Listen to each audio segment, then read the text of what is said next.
Saudara-saudara sekalian, berikut akan dijelaskan fisika dasar 2, yaitu tentang bab magnet untuk bagian yang pertama.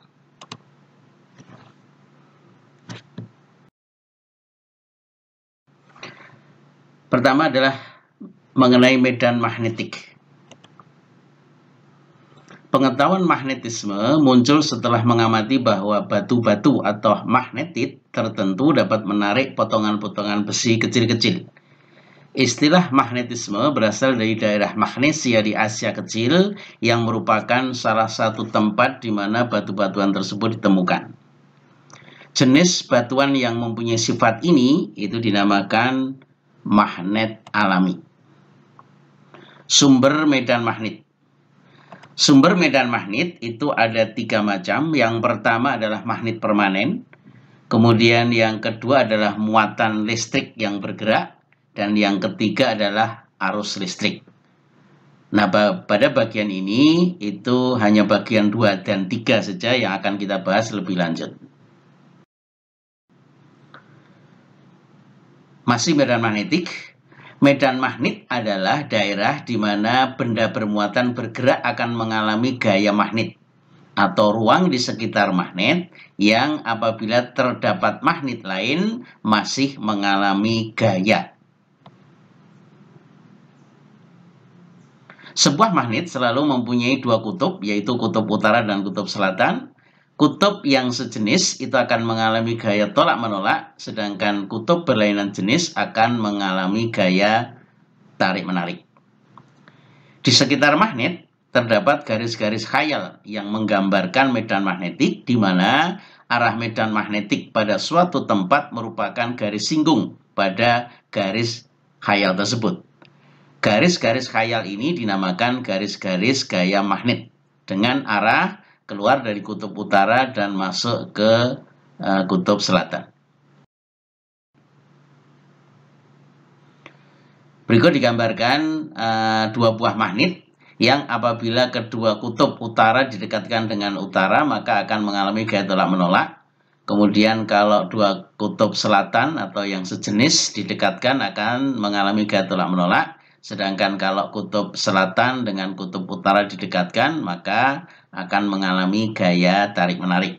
Atau dikatakan secara umum bahwa kutub yang sejenis akan mengalami gaya tolak-menolak, yang berlainan jenis akan mengalami gaya tarik-menarik. Nah, kalau sepotong magnet itu kita bagi menjadi 2 bagian, maka kutub selatan dan utara itu tidak bisa berdiri sendiri, tetapi potongan itu akan menjadi magnet baru yang masing-masing mempunyai sepasang kutub, yaitu kutub utara dan selatan. Jadi kalau ini dipotong menjadi 2 bagian, maka di ujung kiri akan menjadi kutub utara, di ujung kanan menjadi kutub selatan. Sehingga potongan setengah ini tetap ada kutub utara dan selatan. Dipotong lagi, itu juga akan terjadi sepasang kutub utara dan selatan. Demikian seterusnya. Meskipun kita potong sampai sekecil apapun, maka potongan tadi memiliki 2 kutub, yaitu kutub utara dan kutub selatan. Nah, kalau sepotong magnet ini kita gambarkan garis-garis gaya magnetnya, itu keluar dari kutub utara, kemudian menuju ke kutub selatan. Ini juga kutub utara menuju kutub selatan, jadi ini menggambarkan garis-garis gaya. Nah, untuk melihat garis-garis gaya itu seperti apa, karena garis-garis gaya magnet adalah garis-garis gaya khayal yang tidak kelihatan. Jadi kalau kita tempatkan jarum kompas, maka arah jarum kompas itu menunjukkan arah dari garis-garis gaya magnet.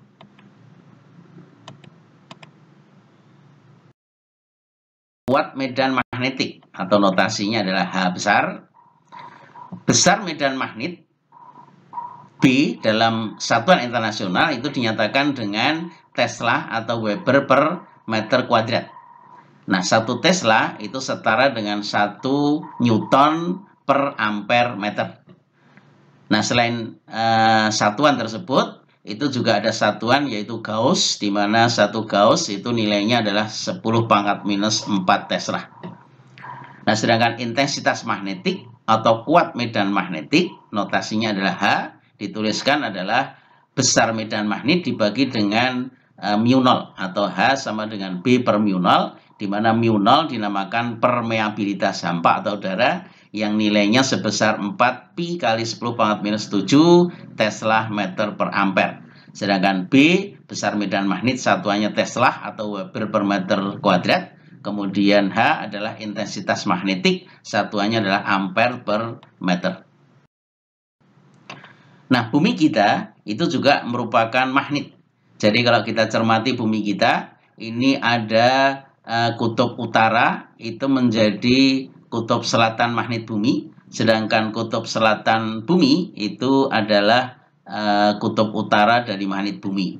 Nah, sehingga ketika kita menempatkan kompas di permukaan bumi kita, maka arah kompas yang menuju ke utara itu menuju ke kutub selatan, kemudian yang kompas ujung selatan itu akan menuju ke kutub utara medan magnet bumi yang sama dengan kutub selatan geografis.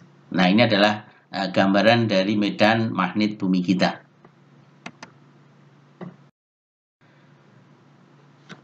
Berikut bagian pertama, yaitu gaya yang dialami muatan bergerak di dalam medan magnet. Jika sebuah muatan uji atau Q ditembakkan dengan kecepatan V ke dalam medan magnetik B, maka akan mengalami gaya yang kita kenal dengan gaya Lorentz, itu sebesar F sama dengan Q V cross B. Ingat, ini cross itu rotasi, artinya arah vektornya. Sedangkan besarnya itu sama dengan muatan dikalikan besar kecepatan dikalikan besar medan magnet dikalikan dengan sinus sudut antara arah kecepatan dengan arah medan magnet. Nah, persamaan ini Q adalah muatan uji, satuannya dalam kolom. Kemudian V adalah kecepatan partikel bermuatan yang bergerak di dalam medan magnet, itu satuannya adalah meter per detik. Sedangkan B adalah medan magnetik, itu satuannya dalam Tesla. Sedangkan F, gaya yang dialami oleh muatan uji, satuannya adalah Newton. Nah, berikut diperlihatkan contoh soal. Misalnya ini ada partikel muatannya Q, kemudian bergerak dengan kecepatan V, masuk ke dalam medan magnet sebesar B. Massa dari partikel itu sama dengan M. Nah, maka arah dari gaya Lorentz yang dialami adalah rotasi dari V menuju ke B menggunakan aturan skrup putar kanan. Jadi kita bayangkan kalau kita punya skrup dari arah V diputar ke arah B, maka skrup itu akan kendor atau lepas, maka arahnya adalah ke atas. Nah, arah skrup ini menunjukkan arah gaya Lorentz yang dialami. Ya, seperti ini. Nah, sekarang kita lihat berikutnya. Coba kita cermati. Arah kecepatan partikel ke bawah, kemudian masuk ke dalam medan magnet yang arahnya masuk ke dalam. Kemana kira-kira arah gaya Lorentz yang dialami? Ingat, arah skrup putar kanan. Jadi kalau dari V kita putar ke B, maka skrup akan lepas atau kendor, maka arahnya adalah ke arah luar. Nah, ini adalah arah dari gaya Lorentz yang dialami. Berikut kita lihat partikel bergerak ke arah V masuk ke dalam, kemudian arah medan magnetnya ke arah bawah. Maka arah gaya Lorentz-nya adalah dari V diputar ke B. Maka arah skrupnya akan menuju ke luar atau lepas. Iya, seperti itu. Nah, bagaimana kalau misalnya arah kecepatan dengan arah medan magnet itu berlawanan arah ataupun searah? Jadi kalau misalnya ini partikel bergerak ke kanan, kemudian masuk ke dalam medan magnet yang arahnya ke kiri, maka dari persamaan gaya Lorentz tadi, QV cross B, itu dari V diputar ke B, kemudian besar sudutnya adalah antara V dengan B. Nah, sinus sudut antara V dengan B karena membentuk sudut 180 derajat, maka nilai sinusnya adalah 0. Jadi gaya Lorentz yang dialami juga 0. Demikian juga kalau arah V dengan B itu sama, maka sudut antara V dengan B itu sama dengan 0 derajat, maka nilai sinusnya adalah 0. Maka gaya Lorentz-nya sama dengan 0, atau partikel tidak mengalami gaya Lorentz kalau arah V dengan B berlawanan arah atau arah V dengan B searah. Berikut diberikan contoh. Sebuah proton bergerak ke arah sumbu X positif dengan kecepatan 3 kali 10⁵ meter per detik. Tiba-tiba masuk ke dalam medan magnet homogen ke arah sumbu Z positif sebesar 0,5 Tesla. Hitunglah gaya Lorentz yang dialami oleh proton tersebut. Kita lihat gaya Lorentz yang dialami oleh partikel bermuatan F itu sama dengan Q kali V cross B, yaitu besar muatan Q kali besar V kali B kali sinus sudut antara V dengan B. Jadi besar Q-nya 1,6 kali 10⁻⁹ kolom, itu adalah muatan dari proton. Kemudian V adalah kecepatan proton yang masuk ke dalam medan magnet sebesar 3 kali 10⁵ meter per detik. Kemudian B-nya adalah 0,5 Tesla. Kemudian sinus sudut antara V dengan B karena saling tegak lurus dalam sumbu ortogonal, maka sinus 90 sama dengan 1. Maka kalau kita hitung ketemunya 2,4 kali 10⁻⁻14 Newton. Lah arahnya adalah arah sumbu Y negatif. Bagaimana kita bisa melihat bahwa arah gaya Lorentz-nya adalah ke arah sumbu Y negatif? Kita lihat caption berikut. Ini adalah arah V-nya ke arah sumbu X. Kemudian B-nya adalah ke arah sumbu Z positif. Jadi kalau dari V diputar ke B, maka sekrup tadi akan kenceng masuk ke dalam. Nah, maka arah gaya Lorentz-nya adalah ke arah sumbu Y negatif. Karena kan dari X ke Y itu arahnya Z. Nah, sehingga kalau arahnya masuk ke dalam, ini berarti arah Y negatif.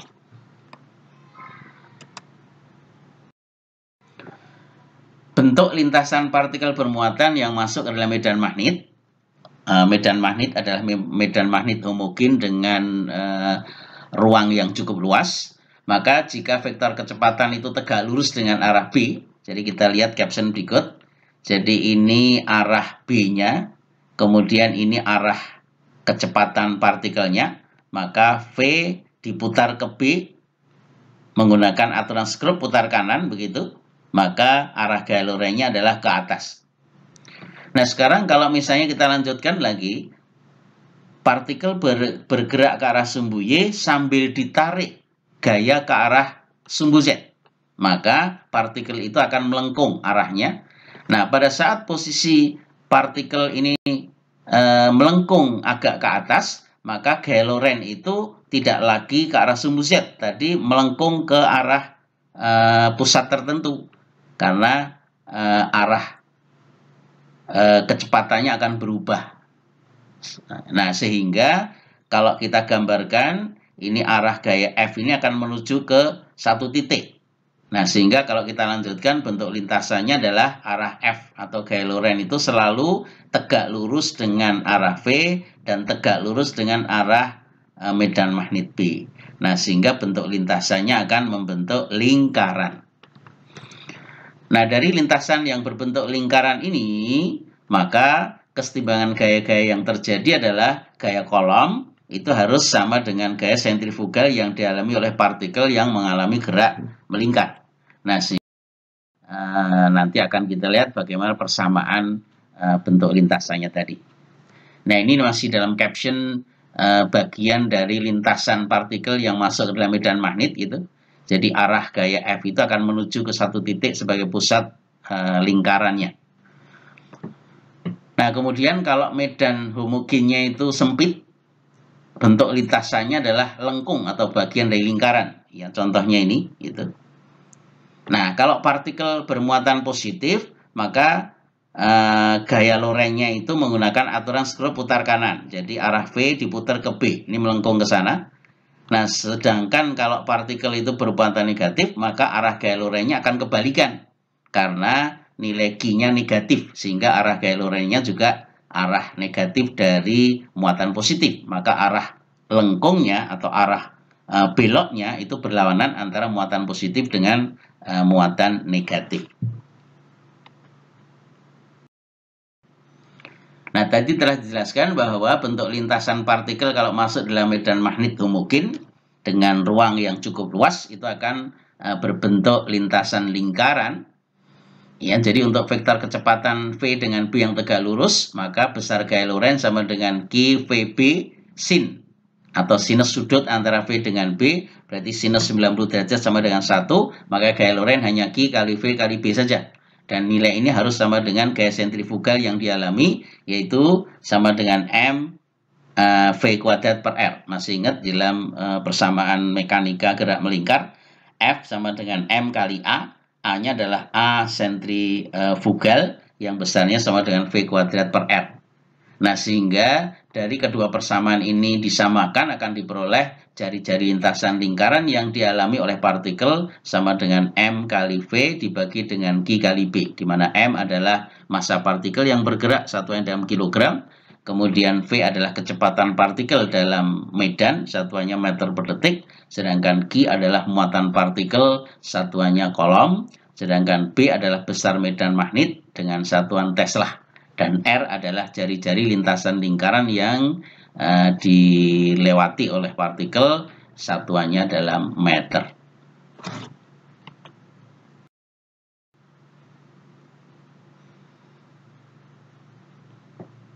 Contoh, sebuah proton bergerak ke arah sumbu X positif dengan kecepatan 3 kali 10⁵ meter per detik, tiba-tiba masuk ke dalam medan magnet homogen ke arah sumbu Z positif sebesar 0,5 Tesla. Hitunglah gaya Lorentz yang dialami oleh proton. Nah, soal ini sudah dibahas di contoh soal nomor 2. Nah, selanjutnya, apakah bentuk lintasan proton itu kalau medan magnetnya cukup luas? Kemudian hitung besaran variabel dari bentuk lintasan yang dialami oleh partikel. Nah, gaya Lorentz yang dialami itu jawaban dari soal nomor 2. Gaya Lorentz ketemunya 2,4 kali 10⁻14 Newton. Silahkan dilihat kembali di caption sebelumnya. Nah, kemudian bentuk lintasan tadi sudah disimpulkan adalah lingkaran. Nah, sedangkan jari-jari itu adalah variabel yang terkait dengan bentuk lintasan itu. Karena bentuk lintasan lingkaran, maka nilai R-nya sama dengan M kali V dibagi dengan Q kali B. Massa dari proton adalah 1,67 kali 10⁻27 kg. Kemudian V adalah kecepatan proton yang masuk ke dalam medan magnet. Tadi besarnya 3 kali 10⁵ meter per detik. Kemudian Q adalah muatan dari proton, itu sama dengan 1,6 kali 10⁻19 kolom. Sedangkan B adalah besar medan magnet diketahui sebesar 0,5 Tesla. Jadi kalau ini kita hitung dari persamaan ini, itu akan diperoleh 6,26 kali 10⁻³ meter, atau kalau dinyatakan dalam milimeter menjadi 6,26 mili. Nah, ini adalah jari-jari lintasan proton setelah masuk ke dalam medan magnet. Nah, caption ini menggambarkan dari jari-jari lintasannya. Jadi ini gaya Lorentz menuju ke pusat, kemudian ini kecepatan partikel, ya, ini akan membentuk lintasan lingkaran seperti ini.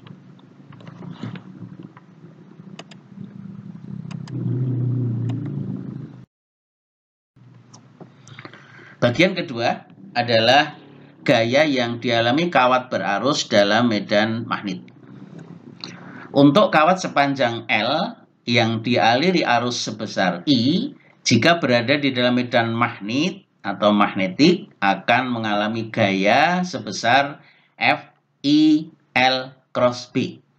Jadi I adalah arus listrik, satuannya ampere, kemudian L adalah panjang kawat, satuannya meter, B adalah medan magnet, satuannya Tesla.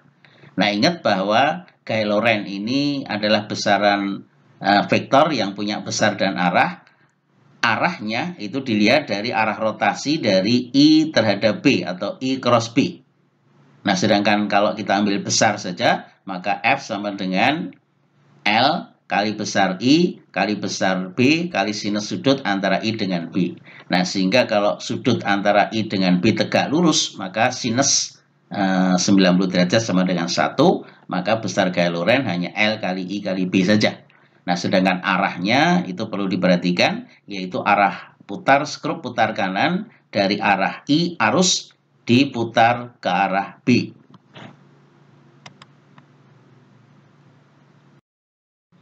Contoh, sebuah kawat dibuat persegi panjang dengan ukuran panjang AB dan CD 40 cm, sedangkan BC dan DA 60 cm.